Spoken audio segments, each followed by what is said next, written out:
नमस्कार दोस्तों, कैसे हैं आप सब। आप सभी का स्वागत है आपके अपने YouTube चैनल पर। और आज की हमारी कहानी शुरू करने से पहले जो भी चैनल पर पहली बार आए हैं या जिसने भी अभी तक चैनल को सब्सक्राइब नहीं किया है तो जल्दी से जाकर चैनल को सब्सक्राइब करें और घंटी का बटन दबाकर ऑल का आइकन जरूर प्रेस कर लें ताकि हमारी कहानियों की नोटिफिकेशन आप तक सबसे पहले पहुँचती रहे और आप हमारी कहानियों का आनंद उठाते रहें। तो दोस्तों, अगर आपको हमारी कहानियाँ अच्छी लगती हैं, लाइक शेयर और कमेंट्स करना ना भूलें ताकि हमारा भी हौसला बढ़ता रहे और हम आपके लिए ऐसी ही नई नई कहानियाँ लेकर आते रहें। तो चलिए शुरू करते हैं आज की एक और बेहतरीन कहानी। बहू, तुम्हारे मायके से यह कैसे आम आए? कितने आम तो खराब हैं और घेवर तो देखो बिल्कुल सूखा है। ऐसा लग रहा है जैसे कई दिन पुराना है। और यह बिस्किट और पतासे तो देखो सारे टूट गए हैं। और यह अचार, अब की बार तुम्हारी माँ ने मसाला डालने में बहुत कंजूसी की। सुभद्रा जी ने अपनी बहू अलका को ताना देते हुए कहा। अलका को बात सुनकर बहुत बुरा लगा। उसके पिताजी के आम के बाग है, इसीलिए जुलाई माह में आम का अचार, पके हुए आम की पेटी भर भर कर अलका के ससुराल भेजी जाती।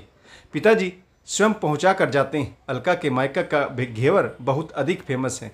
पिताजी स्पेशल घेवर लाना कभी नहीं भूलते।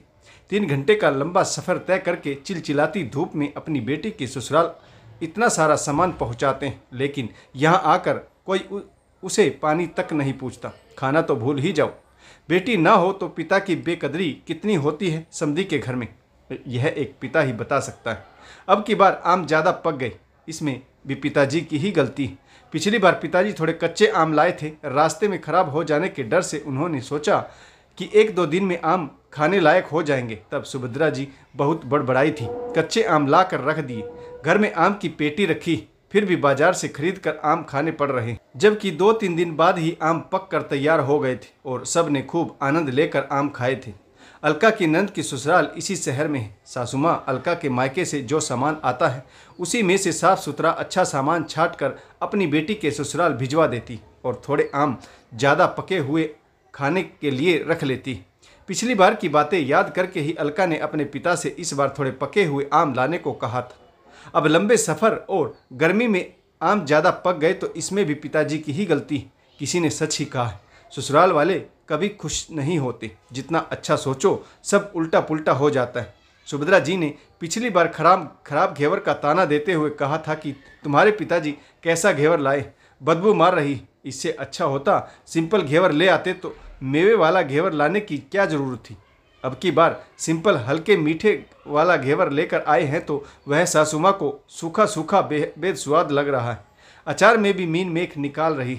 अलका की माँ हर बार 2 भरनी अचार भरकर बेटी के ससुराल भेजती, जिसमें से 1 भरनी अचार अलका की नंद के यहाँ भिजवा दी जाती और सास स्वयं वाहवाही लूटती। अलका का मायका गाँव में, पिताजी खेती बाड़ी करते हैं और छोटा भाई इंजीनियरिंग कर रहा है। अलका की माँ बहुत सारी छोटी छोटी चीज़ें हैं जिनका शहर में बहुत ऊंचा दाम है, अलका के ससुराल भिजवाती रहती। अपने खेतों के बासमती चावल, धनिया, प्याज, आलू और भी न जाने कितनी ही चीज़ें जो खेतों में उगती हैं सभी अलका के ससुराल भेजी जाती। पिता किसान है, साल में 1 बार पैसा हाथ में आता है जब गेहूँ की फसल बिकती है, इसीलिए बेटी के यहाँ बहुत अधिक पैसा नहीं भिजवा पाते। सुभद्रा जी को यह खटकता है। इस बार अलका से रहा नहीं गया और वह बोली, मम्मी जी, पिछली बार आपने ही तो कहा था कि आम कच्चे और घेवर से बदबू आ रही, इसीलिए मैंने ही कहा था कि इस बार थोड़े पके हुए आम लाना और घेवर भी कम मीठे का सिंपल ही ले आना। धूप इतनी अधिक और गर्मी भी चरम सीमा पर है, आम खराब हो ही जाते हैं। अलका ने सास के सामने कभी जुबान नहीं खोली थी। आज इतना कहने से ही सुभद्रा जी को गुस्सा आ गया और बोली, सब जानती हूँ, सिर्फ दिखावे के लिए तुम्हारे पिताजी यहाँ पेटियाँ भरकर आम ले आते हैं और अच्छे अच्छे आम तो वह बाजार में बेच देते हैं। बचा खुचा घटिया खराब आम बेटी के ससुराल पहुँचा देते हैं। बेटियों के ससुराल में पैसा खर्च करने के लिए नियत होनी चाहिए। मुझे देखो, मैं तुम्हारी ननद के ससुराल में सभी चीज़ें अव्वल दर्जे की भिजवाती हूँ, एक एक चीज़ चुन चुन कर रखती हूँ। अलका बात बढ़ाना नहीं चाहती थी, इसीलिए वह चुप हो गई। अगले साल फिर से सावन का महीना आया। दुशहरी आम का मौसम जोरों पर था। सुभद्रा जी बहू के मायके से आने वाले सामान की राह देख रही थी, लेकिन इस बार अलका के पिताजी नहीं आए तो सुभद्रा जी ने स्वयं ही पूछा, क्या हुआ बहू, अब की बार तुम्हारे पिताजी कुछ देने की इच्छा नहीं है क्या? यह सारे आम बाजार में बेच खाने का इरादा है? तुम्हारी माँ से कहो इस बार 3 बरनी अचार बना कर भेजे। तुम्हारी नंद के यहाँ 2 बरनी अचार भेजना है। समदन जी से कल ही मेरी बात हुई। अलका ने यह सुना तो वह कमरे में गई और पैसे लाकर सुभद्रा जी के हाथ पर रख दी। सुभद्रा जी चौंक कर बोली, यह क्या है बहू?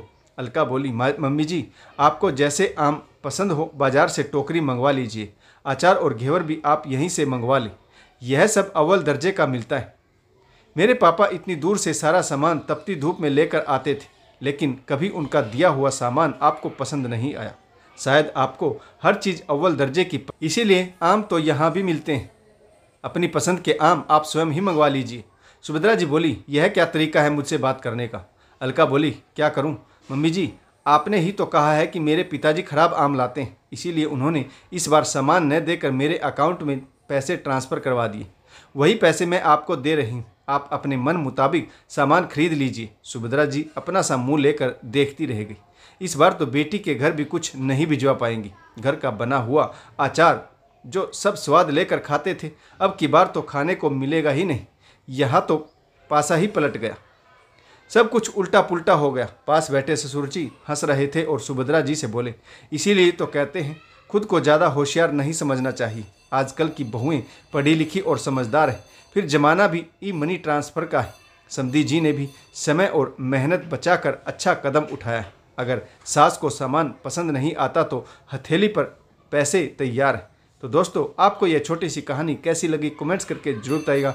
आशा करता हूँ कहानी आपको ज़रूर पसंद आई होगी। अगर आपको हमारी कहानियाँ अच्छी लगे, लाइक शेयर और कमेंट्स करना ना भूलें, ताकि हमारा भी हौसला बढ़ता रहे और हम आपके लिए कड़ी मेहनत करके नई नई कहानियाँ लेकर आते रहें। तो दोस्तों, कहानी पढ़ने के लिए आप सभी का बहुत बहुत धन्यवाद। जय हिंद, वंदे मातरम, भारत माता की जय। जय जवान और जय किसान।